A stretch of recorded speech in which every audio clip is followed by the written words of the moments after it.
We all have our own passions, desires, and cravings, and most of us know how to hold back. But what if damage to vital circuits in your brain left you at the mercy of your compulsions? We're in my mad laboratory. And sent your behavior careering out of control. I just wanted to have sex all the time.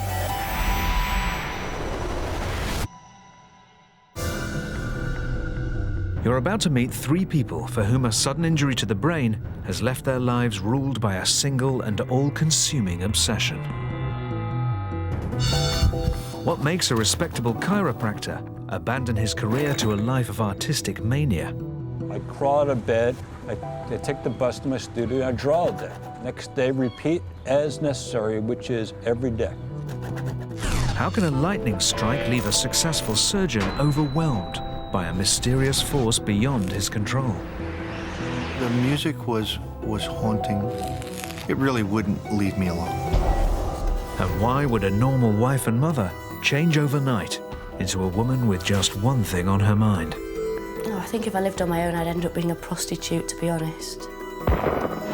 Some of these compulsions, they can be very disabling. They stop earning, they give up their job, they may lose interest in their family, so it can actually destroy a person's life.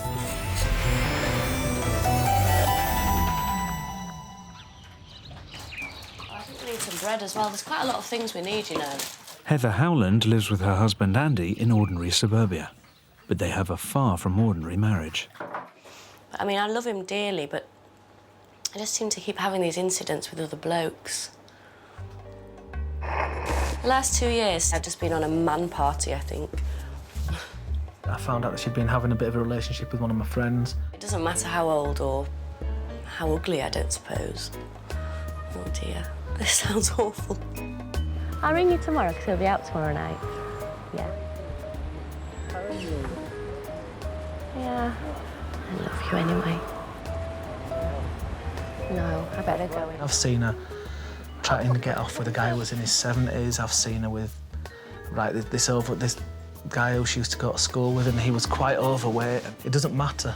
It doesn't seem to matter what the person looks like or where they're from or what kind of social background is. Behave. Of course, I always do, darling. Heather has a sex drive she simply can't control. Even a trip to the shops can prove potentially disastrous. In January last year, she went down to the shop and she met a guy on the way down. She didn't come back for a while and, you know, eventually came back in with shopping, and she'd actually been off and she'd had sex with him in a car. In fact, in the last 3 years, Heather's had inappropriate relationships with an estimated 50 men. Right, I'm going to go out and have a look for Heather now because she's been long enough.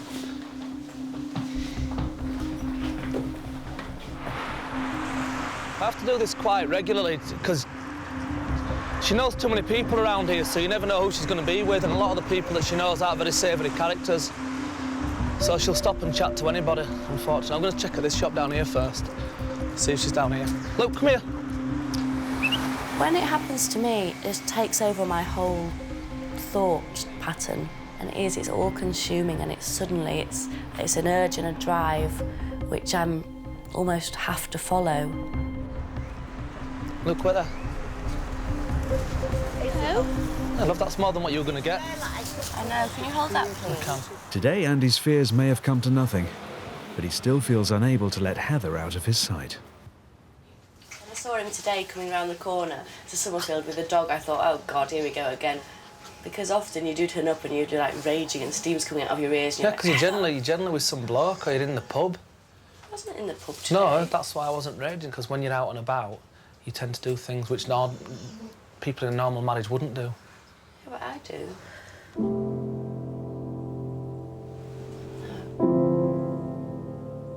So why has Heather's behaviour undergone such a dramatic change? Her story began 3 years ago. I was outside gardening and just digging the garden. Suddenly I remember an enormous pain in my head, and I gripped my skull at either side like that, and I sort of fell to the floor. And I'd never experienced anything like it. Andy rushed Heather to hospital. She'd suffered a massive brain hemorrhage. An artery had ruptured and flooded her brain with blood. The doctor came in and he basically told me there's a good chance that she might die. I didn't know what to say or what to do, and I was just holding her hand and I was just looking at her and telling her that I was so scared and stuff. Heather's chances of survival were slim.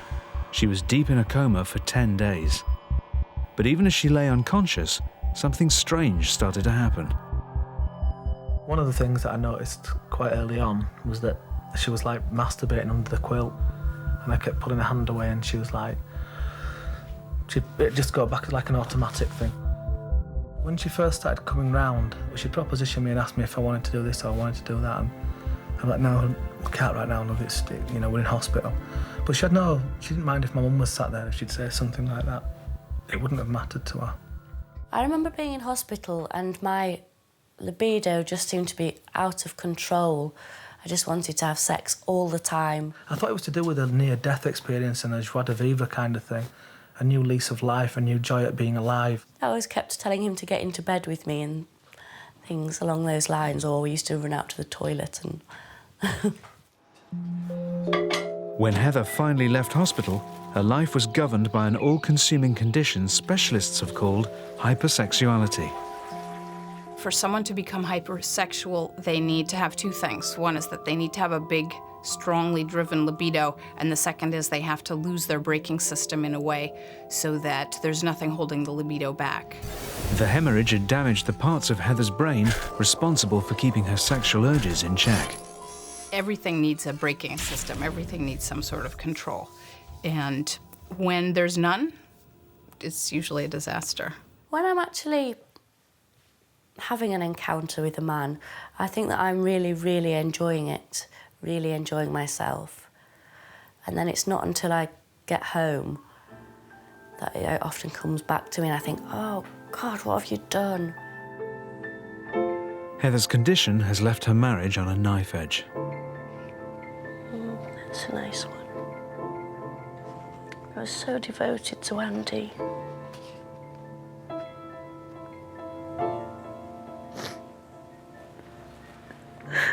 You don't realise what you've got. I just wish I was still this person.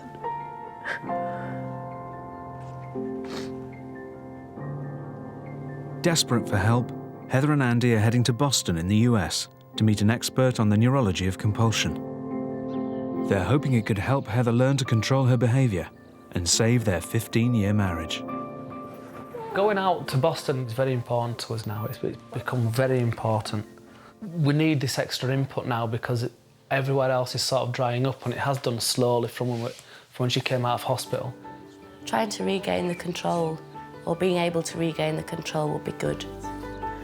Come along then. Can you pass my makeup box, please? Yep. But the brain's braking system doesn't just keep our sexual urges in check. 3,000 miles away, a one-time successful chiropractor is battling a very different compulsion. They're like, this guy's whack. Yes.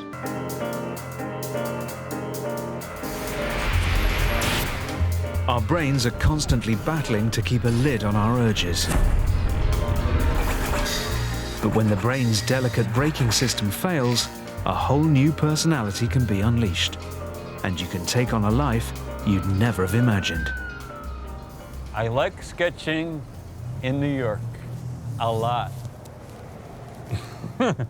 I like sketching anywhere, to tell you the truth, but hey, if you gotta sketch someplace, New York City ain't bad.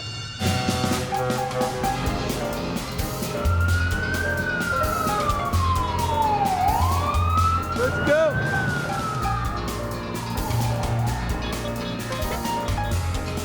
My name is John Sarkin.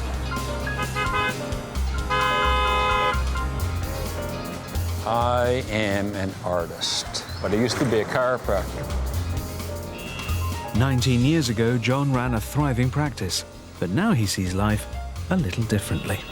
You get 10,000 people and you give them pads and you put them right here and you ask them to draw something.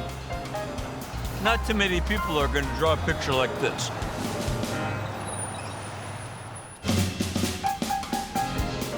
John paints at least 10 paintings a day, every day of every week, and estimates he's made an incredible 70,000 pieces. Here's Brooklyn. Here's the East River.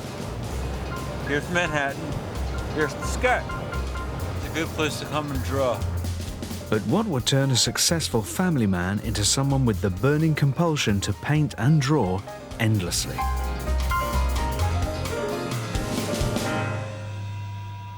It all started with a strange ringing in his ear. To correct the ringing in the ear, I had neurosurgery where I went to Pittsburgh, Pennsylvania, and this neurosurgeon drilled a hole in my head and put a piece of Teflon in between the blood vessel that was twanging that nerve of hearing and the nerve. The operation should have been straightforward, but there were complications. John suffered a massive stroke and emerged from his coma a changed man. When I was still in the hospital after the stroke, they had an art therapy group, you know? And I went to the art therapy group. And I remember they had like paint, and I was just like,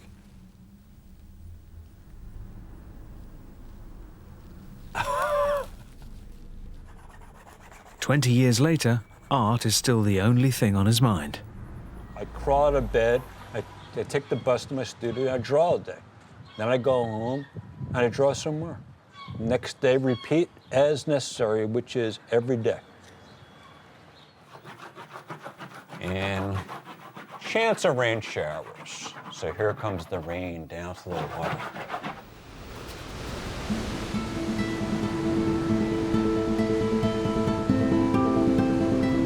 This is an indication of how compelled I am to draw. If I'm at the beach and there's nothing to if I don't have any paper, I'll take a stick or a sharp piece of glass or something, and I'll just start drawing on a rock. I remember I drew this really intricate picture of the beach, and then when I was all done, I just took it and I just threw it in the water. And I'm like, wow, I guess doing it is much more important than possessing it. We're in my studio, my mad laboratory.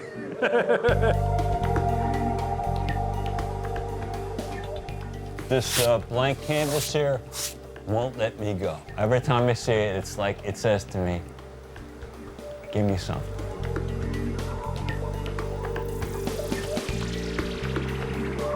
Art was really no part of his life beforehand. This really came out of left field,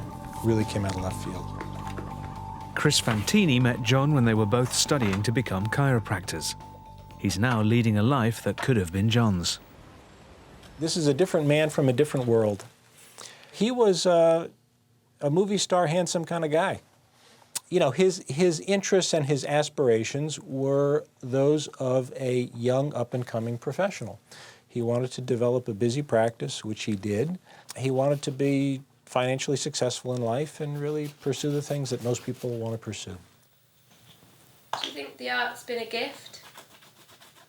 Yeah, some gift.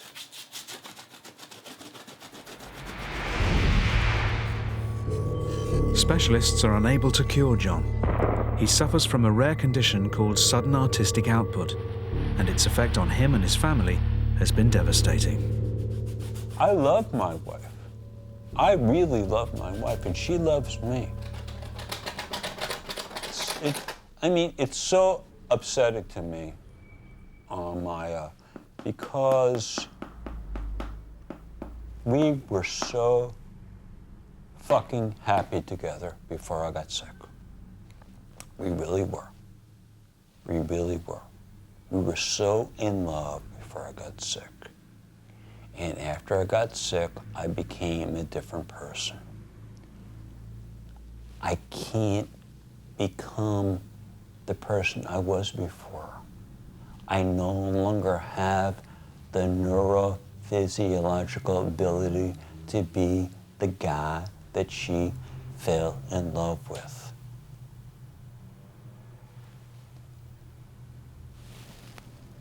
What am I gonna do? You know what I'm gonna do? This.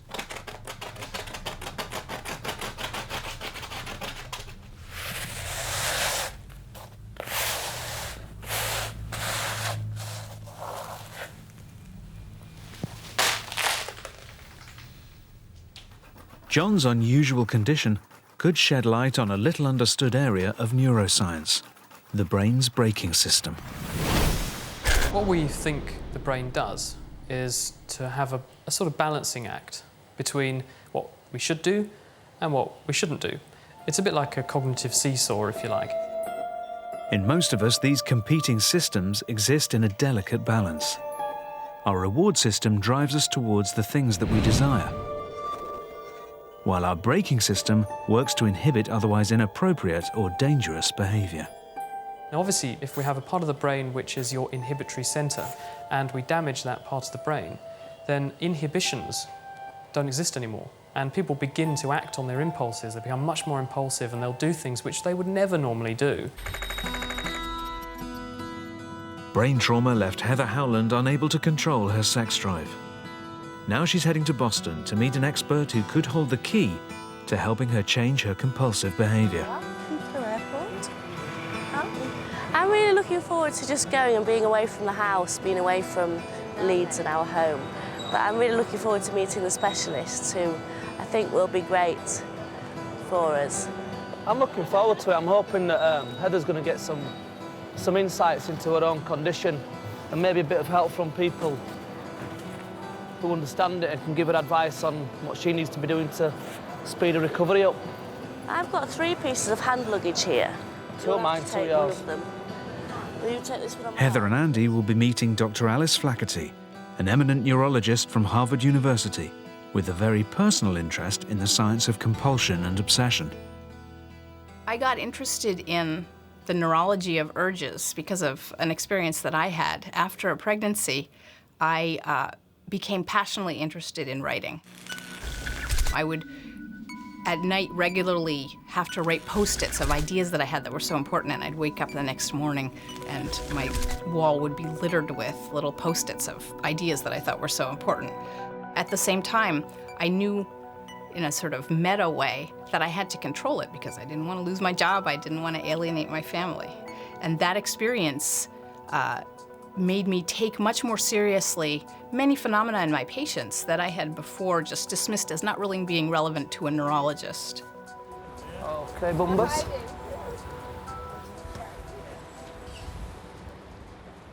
What do you think you're going to get from it tomorrow, honestly? Hopefully they'll have advice for me and ideas and ways to make me see what I'm doing. To recover to more like I was. I love you. You. I love you.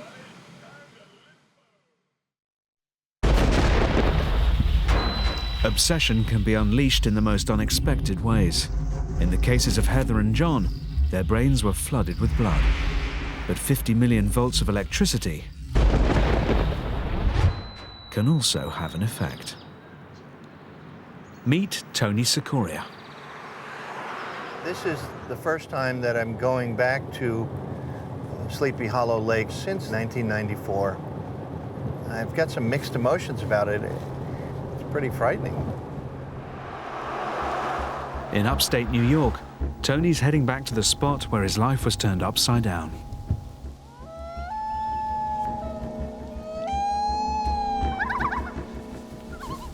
Yeah. I remember we were out here barbecuing, and the kids were in the water.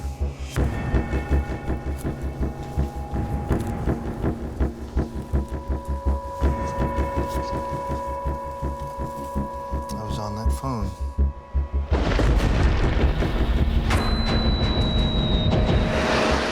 The building Tony was in was struck by lightning, sending a huge current of electricity coursing through his brain. And then I was back. Miraculously, Tony had survived the lightning strike. It seemed he was physically unscathed. But an unexpected and bizarre side effect would soon reveal itself. Within a couple of weeks, I started to crave hearing piano music. I started listening to it nonstop. I listened to it on the way to work, on the way home, when I got home. Tony was a devoted father of 3 and hard-working orthopedic surgeon, but the compulsion started to dominate his life, and listening wasn't enough. The biggest change I started to see was the absolute need and compulsion to play the piano all hours of the day and night. Tony had never played the piano before, but the lightning strike had unleashed a melody in his head that wouldn't go away, and he was compelled to write it down. I really didn't have the faintest idea how to write anything, but I could sound out some of the melody, and that's what I did. I went out and I sat down at the piano and I tried to formulate at least some of the melody so that I could remember it. The lightning strike created such a dramatic change in Tony's behavior that it's raised questions about whether our brains could be suppressing our innate creativity. In a sense, we may well all have hidden talents. We may well all have artistic talents, musical talents, that our inhibitions and the life we lead controls and stops being expressed. And there's perhaps some suggestion that many of us would be able to reveal our hidden talents if we only knew how to access them. Tony seemed to have unlocked the door to a previously untapped well of creativity. But something else had to give. Unfortunately, the music didn't leave much time for me. I think he became married to the piano, and our children had to experience divorce. I can't go through a day without playing or doing something with my music in a certain capacity. Tony's finally finished composing the piece of music that's been playing in his head for the last 15 years. Now the surgeon who'd never written a note in his life will be performing his Lightning Sonata for the very first time. I've never done anything like this before, so I'm scared to death. And at the same time, I'm so excited I don't know what to do. My poor brain is probably near short circuit, and I'm trying to roll with it. But as Tony looks forward to the future, can sex addict Heather put the past behind her? Nothing was going to happen. Don't be stupid. I'm not saying that it was going to from your point of view. That's what the whole test today was about. I'm going in here.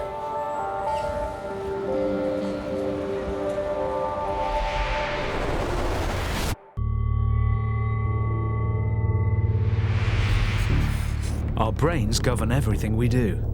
But if we lose the ability to control our desires and urges, we can find ourselves at the mercy of a mind out of control.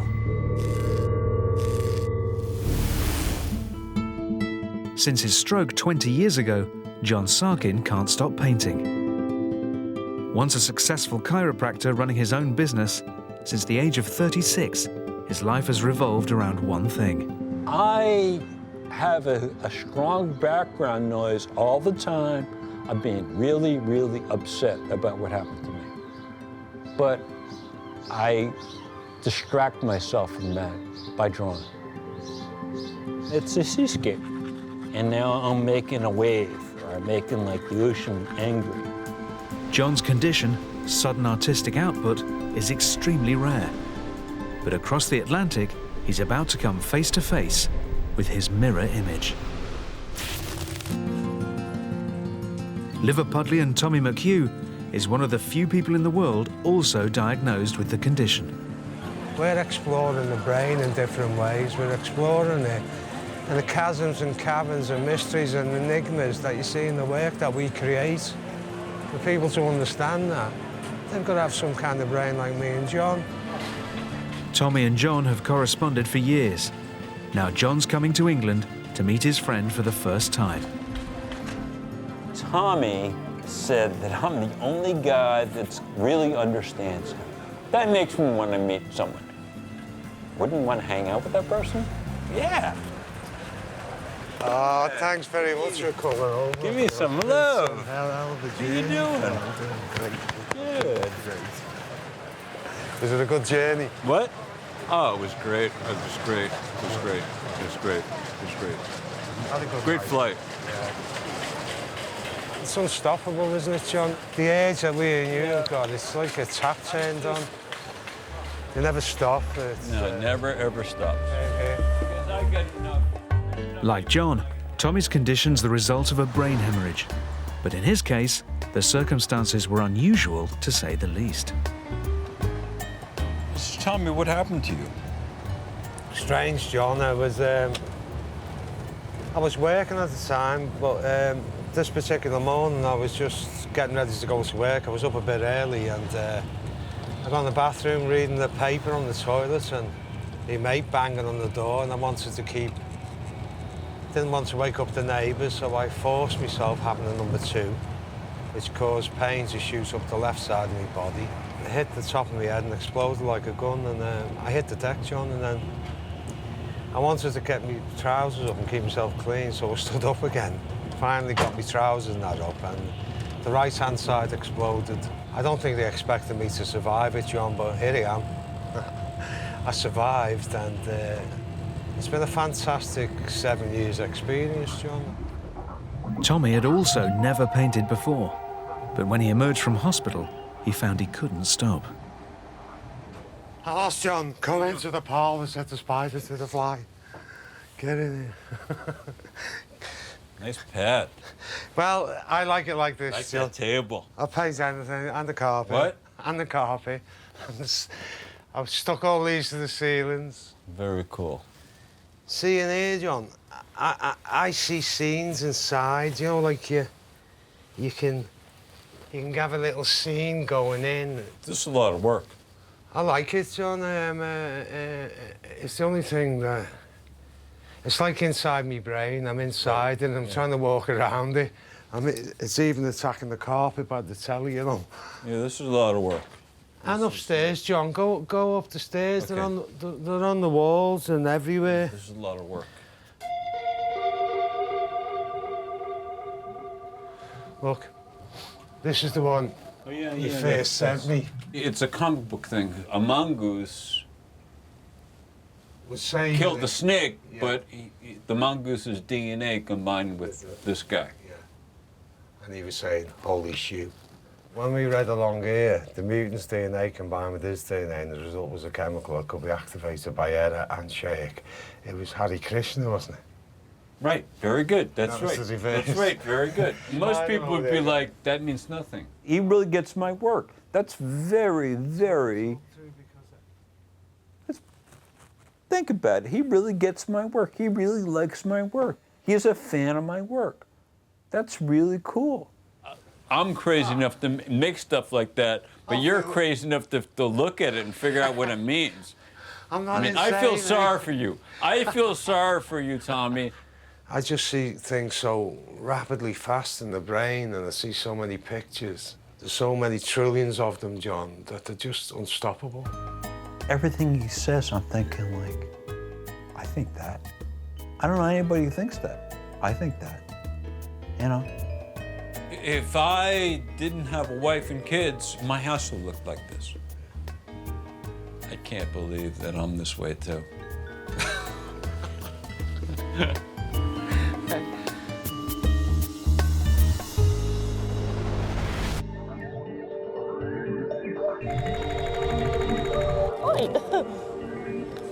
Oh, there. That's nice. For the last 3 years, Heather Howland's life has been driven by a destructive desire for sex. How do you do? Good to meet you. Now she's in Boston to meet Dr. Alice Flaherty, a Harvard University neurologist with first-hand experience of living with compulsion. Dr. Flaherty wants to see how Heather's urges affect her out in public. right now with your sexual desires, is, you know how like you ask high school boys, like, do you think about sex 10% of the day or 100%? Oh, yeah, Is that something that you can quantify or? I don't know, 20 times a day or.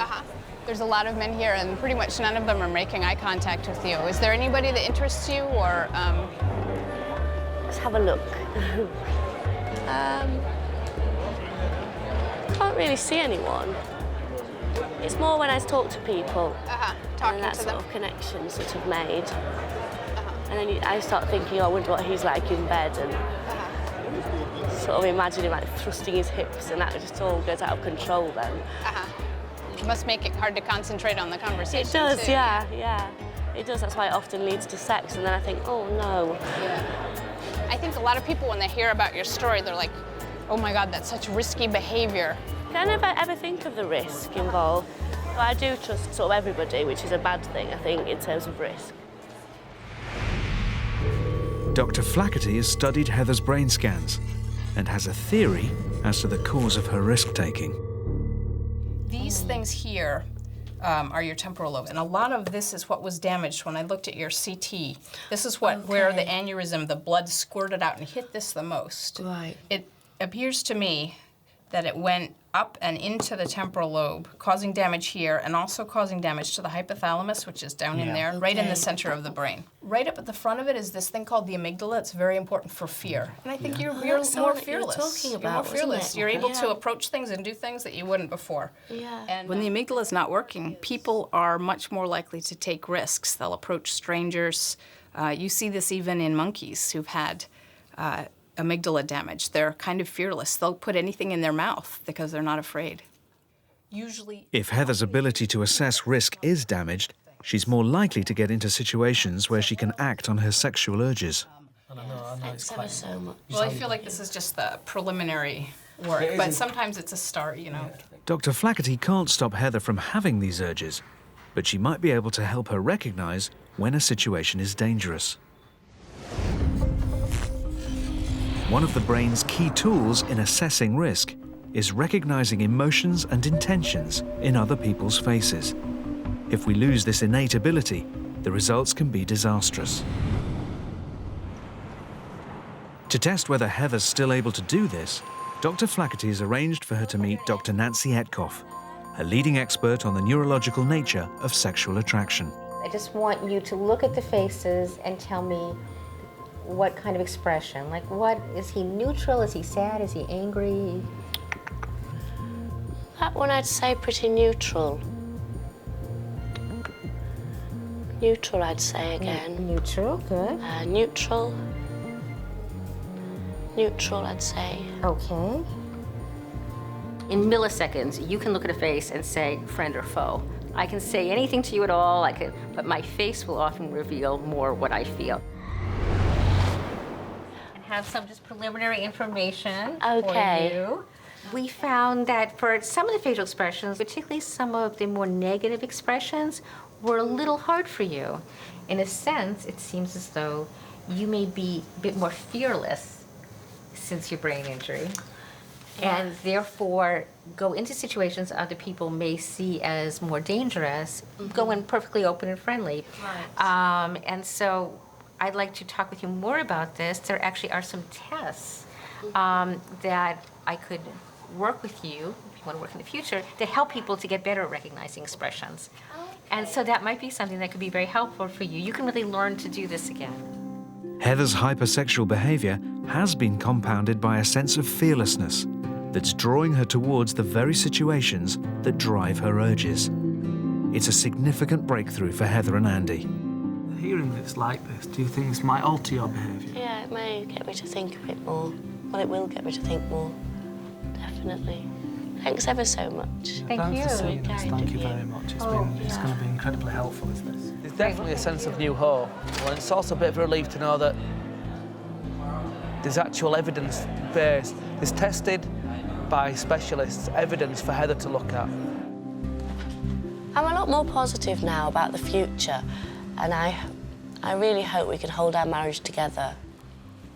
Heather may not have begun Dr. Etkoff's treatment, but will a new understanding of her condition make any difference as she heads out with Andy for the evening. What's your name? Heather. Heather, Chris. Very nice to meet you, Chris, Heather. nice to meet you too. Absolutely. Wow, I will do. You having a good night? Right, do me a favour, after the toilet, don't speak to anybody else, please. Have you got any cigarettes? Do you smoke? Unfortunately, I do when I drink. Would you like one? Oh, yeah. Would you mind? I only said about 3 words. This is a problem, right? Is you don't see other people's intentions, true or false? True, perhaps. Right, okay, I saw his intention when I came into the conversation. Nothing was going to happen. Don't be stupid. I'm not saying that it was going to from your point of view. That's what the whole test today was I'm about. going in here.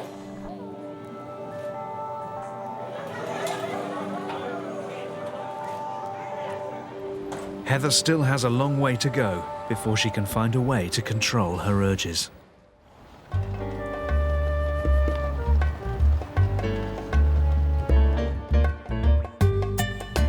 In Liverpool, John and Tommy are relishing each other's company.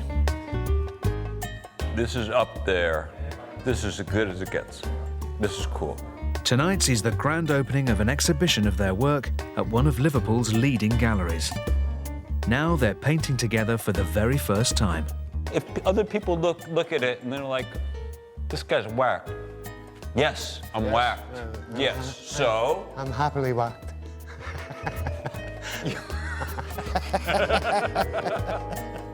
This evening's special event was conceived as a celebration of the artistic urges that have dominated John and Tommy's lives. Good job. Yeah, and I enjoyed it. Looks good though, John. But have the last few days changed the way John feels?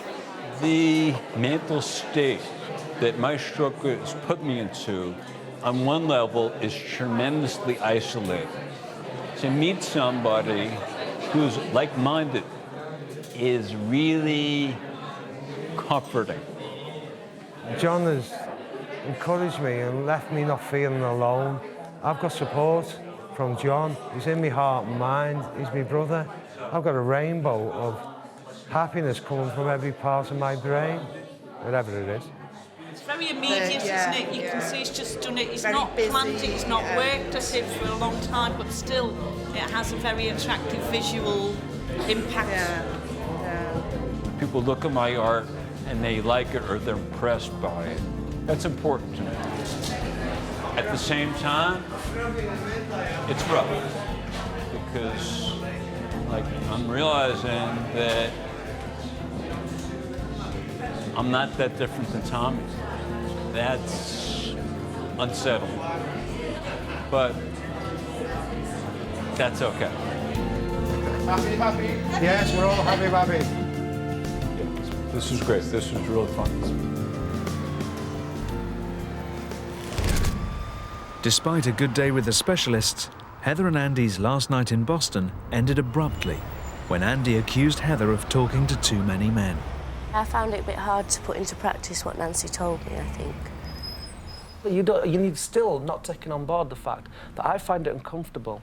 And as my wife, you should take that on board a little bit and sort of like think, do you know what, Andy finds it uncomfortable, maybe I'll step back a bit from that. But you don't, you just think, fuck him, I'm going to carry on anyway. She said to you that you might not read things properly, and I get uncomfortable, and I say to you that I'm uncomfortable talking to these guys. You still go ahead and do it. Well, I enjoyed myself. I know. But the real test for Heather and Andy will come when they return to their lives in the UK.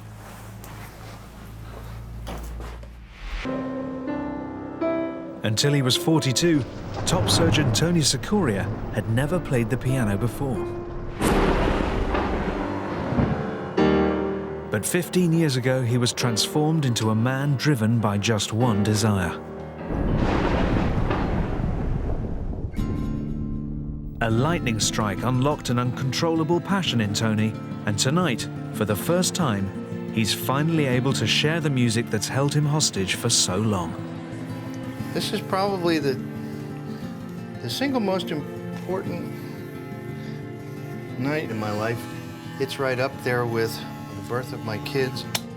This is really kind of a rebirth. I'm just worried that he might psych himself out. He might get a little too over-worried and let it get to him. But we both, you know, we all know that he knows the piece back and front. He's been playing it at night for so long that it's pretty much by memory now. We know what everything's supposed to sound like. And that's also really hard for us, too, is because if he messes up a note, we're going to know. Yeah. We know it so well. I was given that gift of music, and if I don't do it well, I'm afraid that I'll get struck again.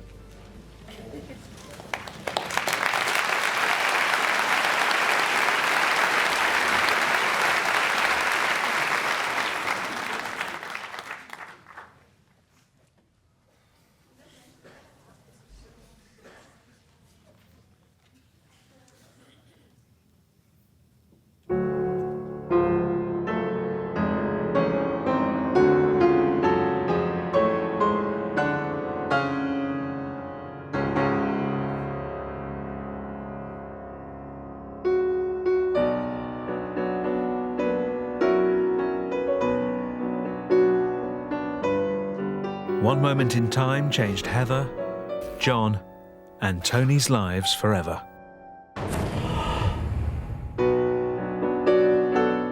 But can they ever come to terms with the people they've become? I believe in God, and I hope to God that I'll never stop painting. It is not quite as important as breathing, but it's up there. Yeah, and so I think just hang on in there at the moment. Love and be loved by Andy.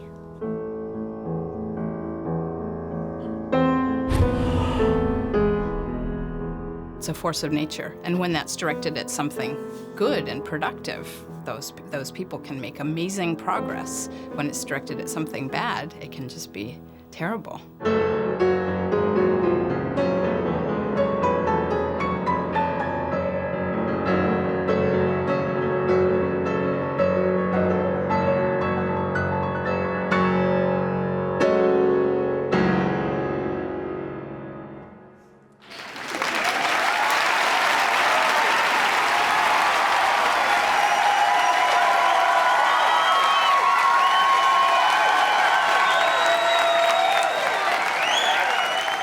Hey, George. Good job. Thanks, sweetie. I just thought it would be like another day in the piano room, you know, Dad playing away, but it really was profoundly emotional.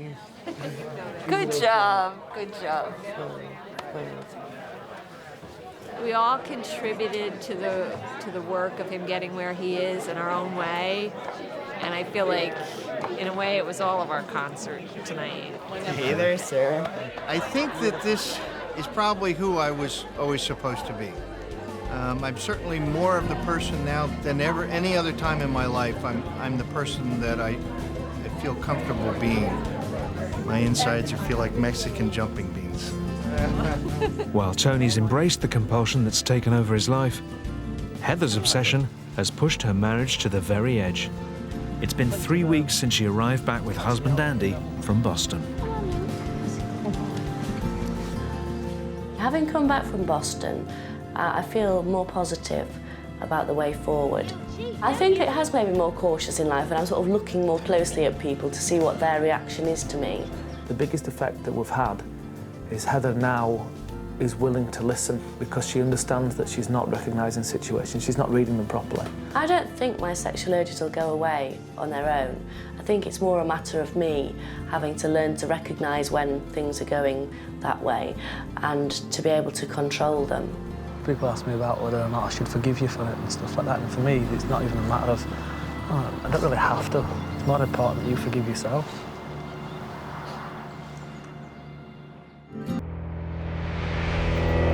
Imagine living in a world where seeing is not believing. I think I recognise her.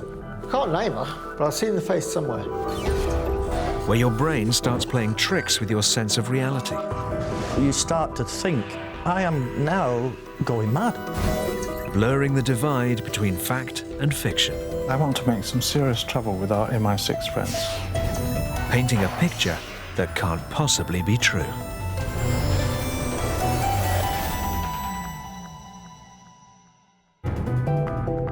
You're about to embark on a journey to the outer limits of our understanding of the human brain. You'll meet 4 people, each with a brain disorder that's weakened their grip on reality and left their sense of the world around them thrown into chaos. Philip Hornby has perfect vision, yet he has no idea what he's looking at. I don't know. It's a zebra. I think I should know what that is. Terence Malsom is quite sane, yet he keeps being haunted by the same terrifying hallucination. Where the eyes should be, there's just 2 dark holes. Yeah, what happened to my husband? I am your husband. Kathy Waxman lives with her husband Sheldon, who she's been married to for 31 years. Not that she'd believe you if you told her so. I don't know who that is, but it wasn't Sheldon. And a random event left Charles Hudson caught up in a James Bond world of international conspiracy and jewelry fraud. Or did it?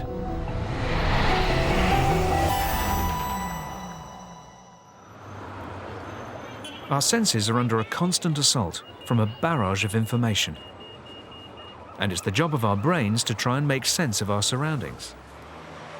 But damage to the brain can play havoc with our perception of what's real and what's not.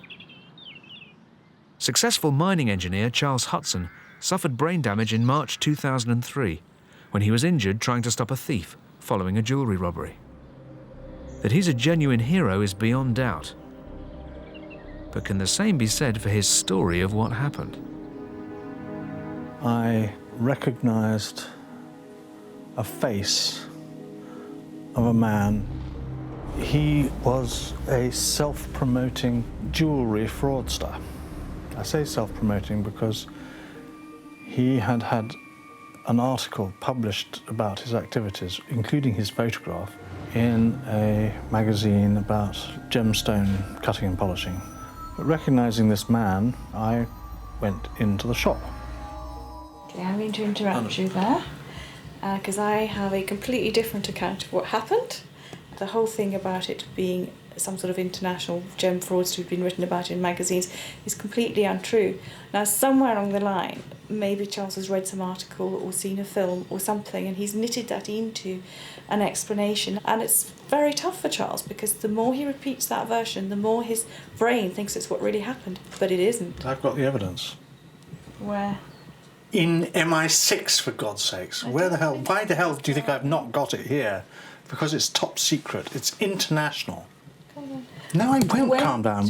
Nothing is achieved in life by being calm. He remembers isn't what he thinks. But it is very upsetting and distressing. He then doubts everything else that is real, and I think that's probably a protective mechanism. But we're working on it. I want to make some serious trouble with our MI6 friends. I'm sure they'll be delighted to hear it, Charles, but they may not take it very seriously. No, they'll bloody well do it, or it goes to press. See, this is to hell with your journalism. I know some serious journalists who really do want the story. Which story is that? About the truth behind MI6 and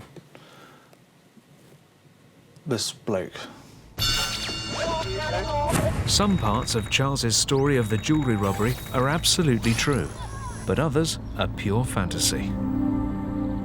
He'd gone into the local jewellers and asked to look at something, and then another man ran in, seized the piece of jewellery, ran out, jumped into his getaway car. Charles tried to intervene, but was hit by the getaway car, sustaining head injuries that put him in a coma for 3 weeks, leaving Kathy fearing the worst. Obviously, we didn't know whether he was going to live or die, and that if he came round, what condition he'd be in. Against the odds, Charles survived. Produces the area of the square. But as his physical recovery gathered pace, his doctors and family were left mystified by the strange way his brain began putting the pieces of his life back together. His memory was very scattered. It was rather like a filing cabinet's been tipped on the floor. The timeline for him was very confused. I mean, he would be convinced, for example, and quite painfully, that he'd just had dinner with his grandfather, for example, but his grandfather had in fact been dead for many years. One recurring misconception is the fear his own achievements are being called into question. I know, my whole degree from university, first-class honours, is a fake because all my people who didn't like me getting a good degree said I'd faked it by having an accident. Don't get upset. This is interesting. I am upset that my whole career is a fake, according to a lot of people. And he starts saying, well, they accused me of lying about my degree, and it's not true.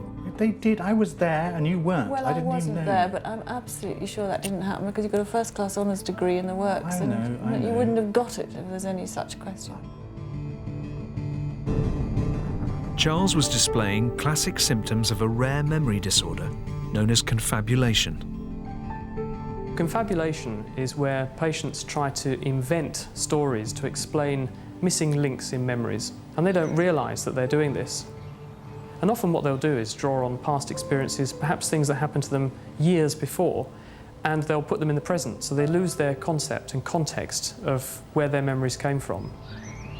I'm assured it's not lying, and examples of this could be my misunderstanding that I discovered the theory of relativity and was in kinship with Albert Einstein, or that I had once upon a time been walking with dinosaurs. Charles's confabulations have had a devastating effect on his life. He can no longer work and requires 24-hour support from a team of carers to help keep him anchored in the real world. The advice we have is that the more he's allowed to believe something isn't correct, the more it gets laid down as a new memory, if you like, and it's incorrect. And it's very upsetting. His big fear is that somebody's accusing him of inventing things. I know the doctors keep telling me it isn't lying. No. What the hell is it if it's not lying? It's making something up which isn't true.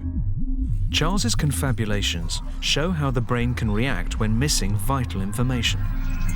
But our brains can perform a similar maneuver when faced with an unpalatable truth.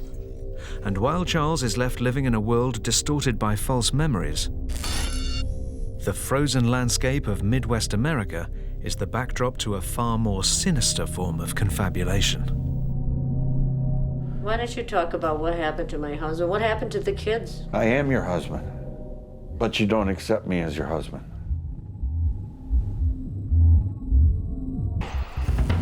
Faced with an information deficit, they can respond simply by making up a story to fill in the missing gaps. I know, my whole degree from university, first-class honours, is a fake because all my people who didn't like me getting a good degree said I'd faked it by having an accident. But while Charles Hudson's brain injury left him living in a world of confabulation and false memories, the secluded town of South Haven, tucked away by the unforgiving frozen waters of Lake Michigan, is home to an altogether more disturbing kind of suspended reality. Get your ugly butt out of my house. I'm your husband, Sheldon. You're my husband, Sheldon. Get out of here. Who am I if I'm not? 67-year-old lawyer Sheldon Waxman is listening to a conversation he's just had with his wife, Kathy. Get out of my door, because if I did have a gun, at this moment I would kill you. Get out of here. As you heard, I'm not Sheldon. I'm somebody else to her. There's something about my face that that she sees that's changed. What happened to my husband? Why don't you talk about what happened to my husband? What happened to the kids? I am your husband, but you don't accept me as your husband. And what happened to the kids? You don't accept me as a friend.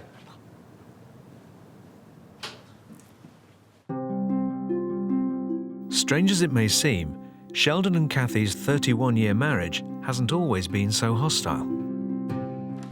Oh, this is us way back when. Yeah, I was Sheldon. He was thin then. I was a legal secretary before I went into nursing. So that's how I met him. He was an assistant U.S. attorney at the time. And how was it? Was it love at first sight, or how? No, and he was married then anyhow. It wasn't it was adultery at first sight. I first met Kathy. She was a secretary at the U.S. Attorney's office in Chicago, and she wore the shortest skirts.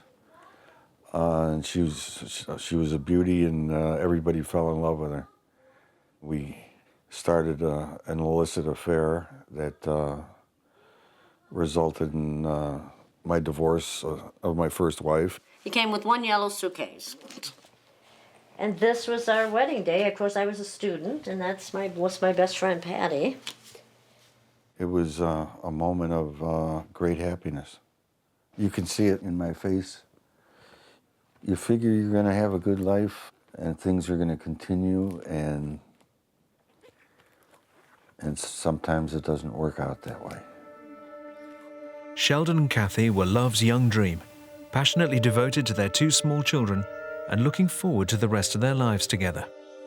But then 17 years ago, their picture-perfect marriage started to disintegrate when Kathy began to doubt their relationship, no longer seeing Sheldon as the man she married. Instead, she started to believe the unbelievable, that he'd been replaced by an impostor. So where is Sheldon? I don't know. Why don't you? That would be something to... Maybe he's in one of these assisted living. Maybe he's the owner on paper of one of them. He could be somewhere with a massive stroke, for all I know. And once again, they're doing what they do in that... Separating families is Nazi Germany. It is Nazi Germany. What do you mean, separating families? Well, that is separating families. If someone takes your husband from you and your children and prevent your children from telling the truth, if he sure the hell isn't my friend, I should have slammed his head into the wall. But why has Kathy's world become indelibly gripped by this mysterious delusion? Unlike Charles, this isn't a case of her memory playing tricks, but instead a rare perception disorder called Capgras syndrome. Typically what happens in Capgras syndrome is the patient comes to believe that people who've been close to him, typically parents, spouse, or children, have been replaced by imposters. The syndrome's named after the French doctor Joseph Capgras, who first reported the disorder in 1923, after seeing a patient who was convinced a number of her friends had been replaced by doubles. What happens is the patient looks at his father, feels nothing whatsoever, and then confabulates a reason for this. It must be that this man is not my father, he must be someone else, and that explains my feeling. In Kathy's case, her Capgras symptoms cannot be traced back to any known head injury. But one thought is that they could be due to an abnormal balance of neurotransmitters in her brain. Neurotransmitters are the chemicals and hormones that carry messages between the nerve cells in the brain. And when this vital system starts to misfire, it can lead to symptoms of neuropsychiatric illness and delusion. This is a petition to have her hospitalized. It says that she doesn't know who she is and denies that I am her husband and that her children are hers. That was written 16 years ago. Despite this heartbreaking situation, neither Sheldon nor Kathy have moved out of the family home, deciding instead to continue living together, although with clear boundaries. Kathy lives on that half of the house, and I basically live in my little 3-room apartment there. I miss the companionship of a wife, a helpmate, a supporter, somebody who loves me, that's interested in your welfare. You can hope and you can pray for change. It's just it's a matter of acceptance. Life is what it is. I accept it. Desperate to avoid a bleak future, Sheldon is making the 2-hour journey to Chicago to meet a doctor he hopes can help change their lives. Cure I'm not looking for, but if somehow she could come to accept me as a friend, not as her husband, that would be great. So if that wasn't Sheldon yesterday, Selena, who was it? I don't know. Why didn't you tell me? I don't know who it was. Of course, they can have so changed everyone's look. It wasn't Sheldon, though. I'll tell you that. I don't know who that is. But it wasn't Sheldon.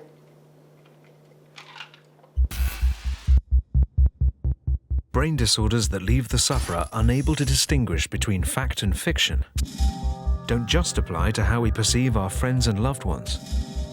They can also affect how we see the world around us. Almost a third of our brain is devoted to vision, and when this fragile system is disrupted and starts misfiring, it can leave us stranded in the realms of the unreal.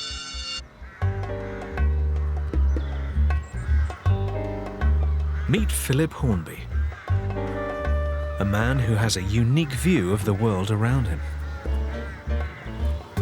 Today we are in a zoo. It's one of the most open zoos I've seen for a long, long time, and it's got some very nice, weird animals in. What the hell are they? Could it be a rhino? No, it's too slim. It's too slim to be a rhino. What is it? What do you think it is? I've got a clue. The head is the first thing that tells me what it is. I don't know. It's a tiger. It's a zebra. I think I should know what that is. Unbelievable as it seems, Philip has no problems with his vision and has normal intelligence. Yet he's left baffled by the simple task of naming animals that should be child's play. No, I can't tell you anything about these whatsoever, because that information's gone completely. Yeah. I can't really conceive how people cannot know what this animal is. Shall I tell you what it is? You can try, but I'll forget. This is a giraffe.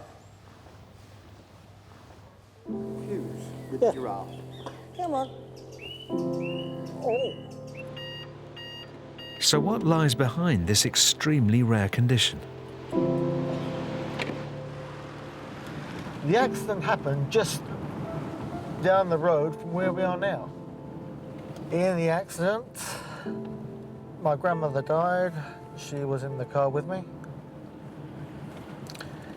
The person driving the other car who ran into me, he subsequently died away. And I'm the only surviving member. The crash left Philip with permanent neurological damage at the base of his left temporal lobe, injuring his fusiform gyrus, the area of the brain directly involved with recognition. Philip has what we call a visual agnosia, which means that he has difficulty in interpreting what he sees. Philip sees animals almost exactly, if not identically, to the way you and I do. What he is unable to do is access knowledge and associations about the animal that he's looking at. Philip's temporal lobe injury has given neurologists a unique insight into how the brain processes visual information, making him a scientific phenomenon. Oh, Philip's very unusual. I think I could almost say he's unique. He has a very circumscribed set of difficulties in his problems with recognizing things in the living world. So, for example, he doesn't get lost, he doesn't have any difficulty in recognizing buildings. He just has these very specific problems with recognition. And to see them in such a clear form is very unusual. One person who understands Philip's problems more than most is his daughter Charlotte.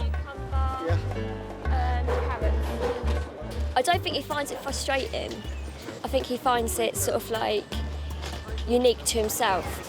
Yeah, we need some carrots. I can't even see. It looks like a carrot. I don't even visualise a carrot. I can't see a carrot in my own mind.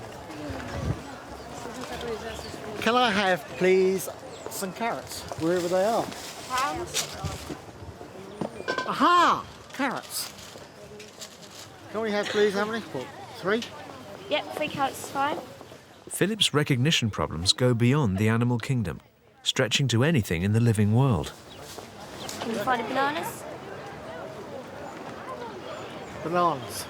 Yep. Bananas, trees, Africa. Need a bunch of them. Long, Caribbean cut, they're long.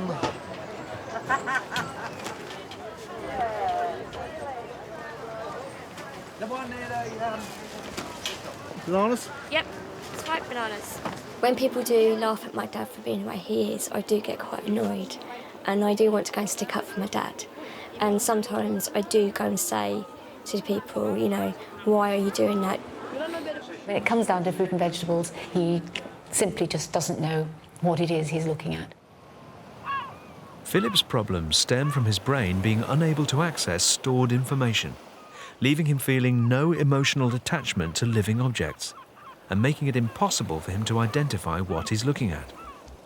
But while his non-recognition problems are irreversible, the misidentification syndrome suffered by Kathy Waxman may not be. Unable to feel any emotional attachment when she sees her husband, she has confabulated that the Sheldon she loves must have been replaced by a doppelganger. There have been 3 different men in that room over the years. There have been. That look very similar, and that's, you know, a good many cases are won or lost because someone misidentified another human being. Despite having sought the best medical advice, no doctor has managed to cure Kathy's delusions. But today, Sheldon is traveling to the University of Chicago to meet a man who has offered new hope. Dr. Morris Goldman is a specialist in neuropsychiatric disorders like Capgras syndrome, and although Kathy has never had a positive diagnosis, the signs seem clear to him. I'd like to see Sheldon again. Obviously, I'd be the best one to care for him. I was charge nurse in a teaching hospital. But he sure the hell isn't my friend. I should have slammed his head into the wall. This looks like Capgras. She doesn't know where he is. All she knows is that she is aware that he's been taken from her. Come in. Dr. Goldman's pioneering research has identified a possible breakthrough for Capgras sufferers, involving a hormone called oxytocin. You shouldn't be hopeless. There's been quite a bit of evidence now that oxytocin, which is one of the hormones that's involved in other mammals in mate selection, looks like it has similar effects in humans. Oxytocin is a neurotransmitter, a hormone that plays a crucial role in social recognition and bonding. Dr. Goldman is researching to see if Capgras sufferers given oxytocin respond by showing increased feelings of familiarity and trust. Yeah, so. Nice to meet you. Yeah, nice to meet you. While science may be on the verge of discovering a possible treatment for Kathy's delusions, that's only half the battle for Dr. Goldman, who's still got to persuade her to see him in the first place.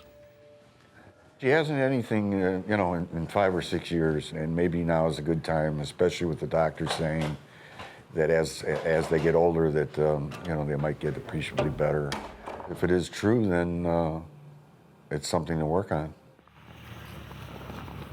For Sheldon, it's the first glimmer of hope he's had in years, although he'll have his work cut out to persuade Kathy to meet Dr. Goldman.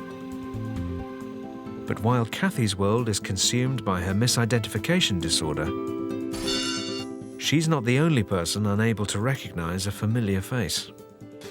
That is Hilda Ogden in Coronation Street. World around us. But if it's not able to access the stored memories to help us identify the objects we see, our reality can become skewed. The animal could be anything from I don't know, from an elephant to a kangaroo. A car crash 28 years ago left Philip Hornby stranded in a world where seeing is not necessarily believing. It not only stripped him of his ability to recognize animals and vegetables, but it also left him with a far more personal loss of recognition. Philip's out shopping in Cambridge, and unknown to him, so is his daughter Charlotte.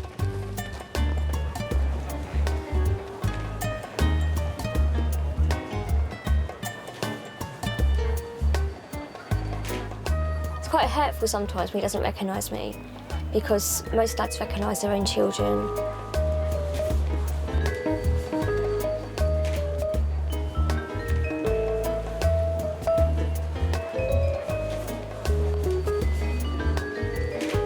Excuse me, have you got a time, please?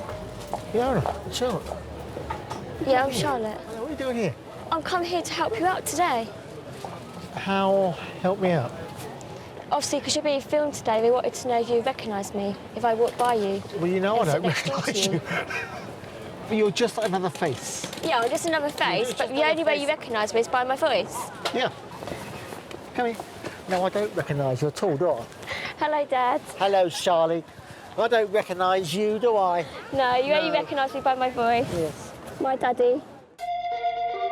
Today, Philip's meeting Professor Ros McCarthy, who's been working with him for nearly 20 years, exploring his facial recognition problems, known as prosopagnosia. Prosopagnosia is the technical term for face blindness. It means that people who have this disorder are unable to recognise faces as familiar or unfamiliar. When they look at a face, they may be able to see a face as clearly as you or I, but they simply are unable to attach significance to the face they're looking at. I'm going to show you two faces, one after the other. You tell me whether it's the same face repeated or whether it's two different faces. Second one looked older, different. Different. Different. Philip seems to have a problem in achieving a stable percept of a face. So when he looks at a face and looks away, looks back again, he's looking at something different on both occasions. Professor McCarthy's keen to investigate if Philip has any subconscious face recognition. She wants to know if at some level his brain can say whether he's seen a face before, even if Philip himself is unaware of the fact. I'm going to be showing you some pictures of faces. What I'd like you to do is to rate the person on a scale from 0 to 3 as to whether they're familiar or not. So, how familiar is that face? 2. Okay. Have you any idea who it might be? 0. Well, he's had shell shock. I've got a clue. I think I recognise her. Okay. I can't name her, but I've seen the face somewhere. Ah. He is an ex-singer, and his wife was on the X Factor, and I can't think of his name. It's gone from me. Okay, let's try the next Everybody else knows, but I don't know. 0, 0, 0. I'll give that a 2 out of 3. Okay. I'm going to say that that is a well-known TV personality. The woman who used to play the part as Hilda Ogden in Coronation Street. A face tells you nothing about the person. The way a person speaks does. The way a person moves their eyes, it does.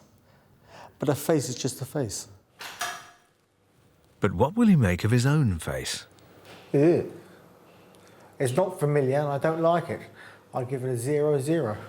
He can't recognise his own face, and you'd think that you've had multiple exposures to your own face, and so that's very striking. When we looked at your ratings for the familiar faces, you actually gave higher ratings for familiarity to those people that you would have seen before. So even though you're saying, I don't know who these people were, you're actually scoring them higher than if you were looking at a complete stranger. That makes sense, sir. And that suggests that partial information is getting through at some level or through one of the circuits in your brain. Subconsciously or consciously? A bit of both. A bit of both. The brain's a very complicated place. Despite having perfect sight, Philip's brain's unable to access the correct information to match and identify the living objects he sees in front of him. But if the brain is starved of visual information due to failing eyesight, it can instead fill in the blanks by creating a world that doesn't actually exist. I would see 2 snake bodies, and then it moved on to seeing what I call leprechauns. They had horrible laughing faces, big teeth, and they were sat in trees. This frightening neurological syndrome is largely hidden, buried away from the public consciousness, as most people prefer to suffer in silence with these bizarre visions, rather than admit they think they're going mad. The first one was, I thought there was somebody stood in the corner of the room looking at me. I was really scared. I mentioned it to the girl outside of me. I said, do you see these things? And she's saying to her friend, oh, she's going back to you. Not many doctors even know this syndrome exists. My doctor is very nice, very forthright, and he said, well, I feel ashamed to think that I'm in ignorance as regards this syndrome. The condition doesn't just affect a handful of people. Remarkably, it's estimated up to 50,000 people in the UK are gripped by these haunting hallucinations. One such man is Terence Malson. The most gruesome hallucination I've had, I call it the floating heads. Suddenly, from nowhere, a head and shoulders will appear, and they're 3-4 times size of a normal human being, if you like.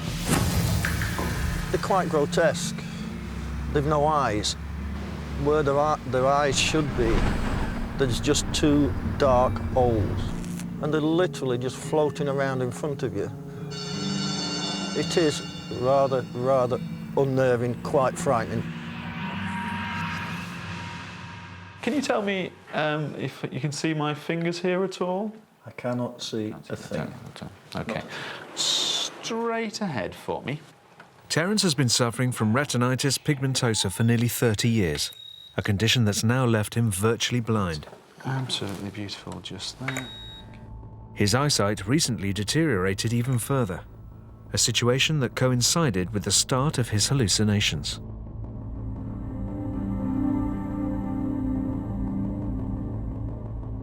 Seeing Terence suffering from these terrifying visions left his partner Linda fearing the worst. Did you think that I was going mental? Yeah, well, I did say I thought it was a joke and whatnot, yeah, and I couldn't stop laughing when you first told me, could I? Yeah, you did laugh a little bit and you tried to laugh it off, but initially you thought I were having a mental breakdown or there was something mentally... Yeah, I thought it was something mentally wrong. Yeah, I did at first, yeah. Terence is afflicted by Charles Bonnet syndrome, a neurological disorder that can strike sufferers at any time. Dr. Dominic Fitch has devoted his life to studying these hallucinations. Well, Charles Bonnet syndrome occurs because of visual loss, and there's a critical threshold that you have to reach before you start to have hallucinations. The type of hallucination that you have is entirely defined by where in your brain these spontaneous activations are occurring. If it occurs in the face area, you'll have the hallucination of a face. If it occurs in the colour specialised area, you'll have a hallucination of a colour and so forth. The key thing is the loss of input from the eye that causes these spontaneous triggerings of the specialised areas in the back of the brain. Terence's battle with reality has left him scared to leave his home for fear of hallucinating. I don't want to go outside. I'm afraid to go out. Because you start to think, I am now going mad. But there is some good news. It's important to realise that Charles Bonnet syndrome is nothing to do with madness. This is the response, the normal response of a brain to a loss of visual input. And it is certainly true that once you know what the hallucinations are and that you're not going mad and that they'll get better with time, then you can sit back and enjoy them. While these hallucinations are the temporary result of tricks the brain plays on itself to fill in missing visual information, delusional disorders like Capgras syndrome instead leave a longer-lasting distortion of reality. Kathy Waxman firmly believes her husband Sheldon has been replaced by an impostor. But in many other respects, she can interact quite normally with those around her. I'm a bit hungry, I don't know what I want to eat. I don't think I could take Well, sweet there's pasta and some and some, well, you had pasta last night, though. Very surprised that she's gotten along with you, the camera crew, as well as she has. Do you mind if I... Pasta? Yeah. You want the pasta? Of course, I said you'd have the pasta. So, yeah, You want a salad, too?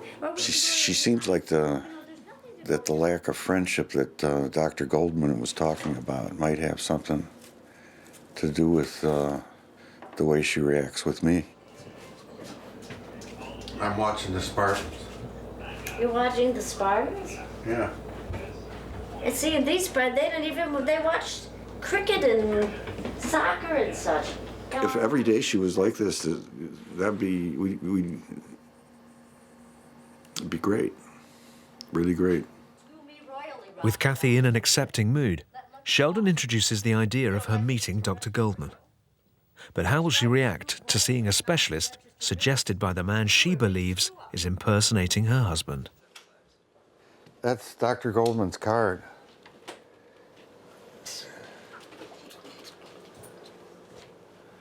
Yeah, she's been ripping up.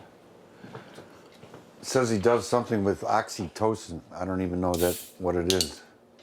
You ever heard of oxytocin? Well, of course I've heard of oxytocin. Did I get twice the score I needed in obstetrical nursing? Did I breastfeed 2 children? It's supposed to make people friendly. No, it doesn't make you friendly, but it certainly makes you protect your infant. The chances of Dr. Goldman seeing her in the condition I've seen her in the last few days, it might be possible that she might talk to him. Kathy may have reservations, but Dr. Goldman is still keen to meet her. Today, he's driving to South Haven for a visit that could prove life-changing for both her and Sheldon.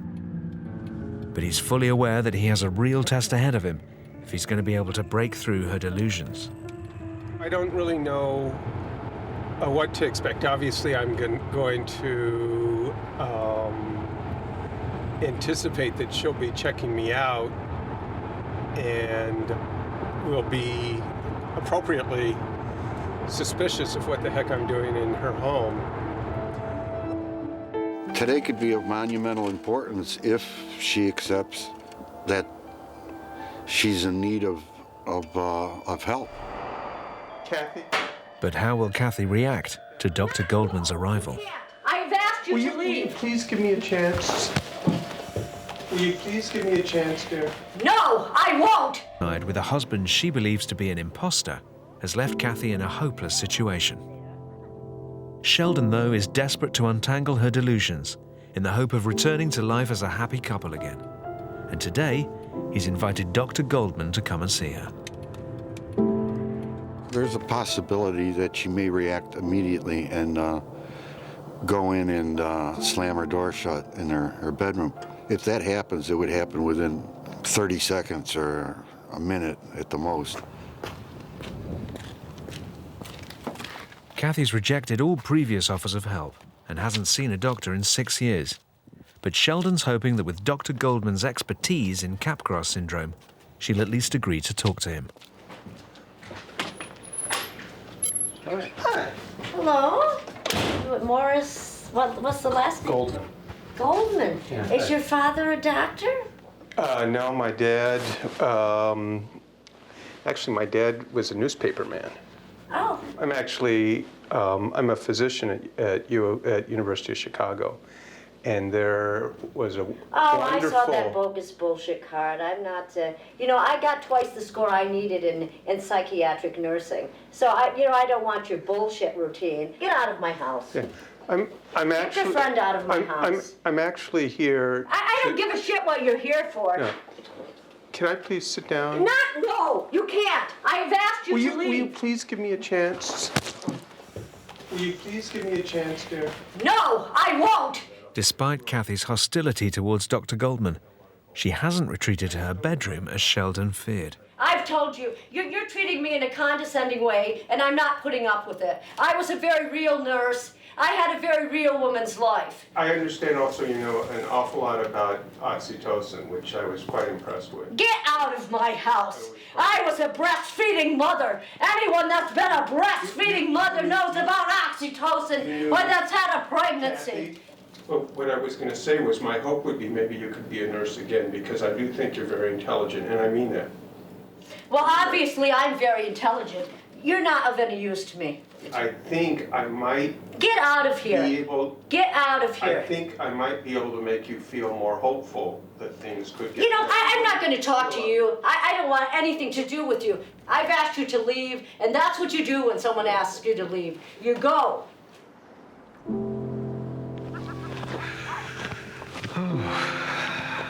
Yeah, no, it didn't turn out like I'd hoped.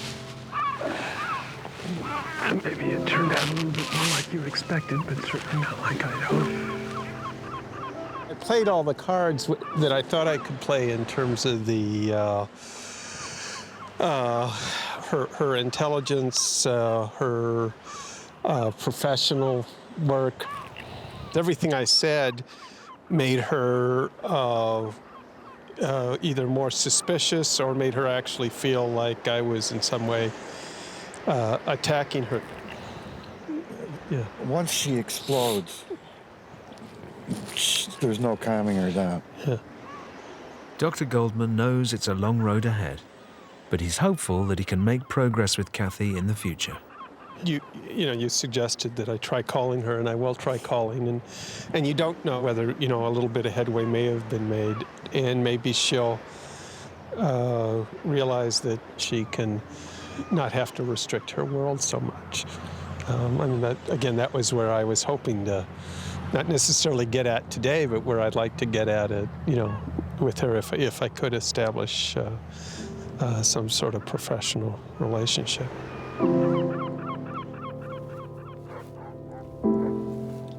2 days after Dr. Goldman's visit, Sheldon's remained positive. Was it worth it? Certainly it was worth it. It's always worth it to try and fix something that's broken. There's the crying baby on here. Play. For Kathy, life's going on as before. I didn't have a big nose, and someone's altered this film. Yes, they have. Some people just make mistakes.